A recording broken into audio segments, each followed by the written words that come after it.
ഞാൻ ഭയങ്കര ആഗ്രഹിച്ച് മേടിച്ചൊരു സാധനത്തിൻ്റെ അൺബോക്സിങ് വീഡിയോ ആണ് നിങ്ങളിപ്പോൾ കണ്ടുകൊണ്ടിരിക്കുന്നത്. സത്യം പറഞ്ഞു കഴിഞ്ഞാൽ ഇത് മേടിച്ചത് തന്നെ എന്തിനാന്നുള്ള തോന്നൽ എനിക്കുണ്ട്. വേറൊന്നുമല്ല, മേക്ക് മീ ബോൾഡിൻ്റെ 3 in 1 ഹോട്ട് എയർ ബ്രഷാണ് ഞാൻ മേടിച്ചിട്ടുള്ളത്. അപ്പം ഇപ്പോൾ ട്രെൻഡായിട്ടുള്ള സംഭവമാണല്ലോ. അപ്പം മുടിയൊക്കെ ഇപ്പം സെറ്റാക്കി നമുക്ക് വീട്ടിൽ നിന്ന് പുറത്തോട്ടിറങ്ങാൻ പറ്റിയിട്ടുള്ള ഒരു അടിപൊളിയായിട്ടാണല്ലോ. അപ്പോൾ എന്നാൽ പിന്നെ എനിക്കും മേടിക്കണം എന്നെനിക്ക് തോന്നി. പക്ഷേ എല്ലാ ദിവസവും 10-200 മുടി ടാറ്റ ബൈ ബൈ പറഞ്ഞ് പോകുമ്പോൾ നമുക്കറിയില്ലല്ലോ ഇതെങ്ങനെ ആയിരിക്കും ഇത് വെച്ച് ചെയ്യുമ്പോൾ. ഇനി എനിക്ക് തോന്നുന്നത് ഒരു 500 ആകിയിരിക്കും.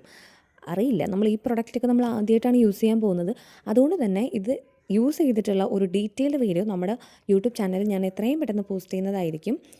ഞാനിത് ഓഫറിലാണ് മേടിച്ചത്. 2199 എന്താണോ ആയിരുന്നു. അതിനൊരു ഹെയർ ഡ്രയറും ഒരു ഹെയർ സ്ട്രെയിറ്റ്നർ ബ്രഷുമാണ് വന്നിട്ടുള്ളത്. അപ്പം ഇത് വെച്ചിട്ട് കുറേ പിള്ളേർക്ക് ഇങ്ങനെ സ്റ്റൈൽ ചെയ്ത് മുടിയൊക്കെ ഇടുന്ന കാണുമ്പോൾ നമുക്ക് ഒരാഗ്രഹമാണല്ലോ. ആ ആഗ്രഹത്തിൻ്റെ പുറത്താണ് ഞാനിത് മേടിച്ചത്. എൻ്റെ മുടി എങ്ങനെ കിടക്കും എന്നുള്ളത് അറിയില്ല. എന്തായാലും അതിൻ്റെ ഒരു ഡീറ്റെയിൽ വീഡിയോ നമ്മുടെ യൂട്യൂബ് ചാനലിൽ പോസ്റ്റ് ചെയ്യുന്നതായിരിക്കും.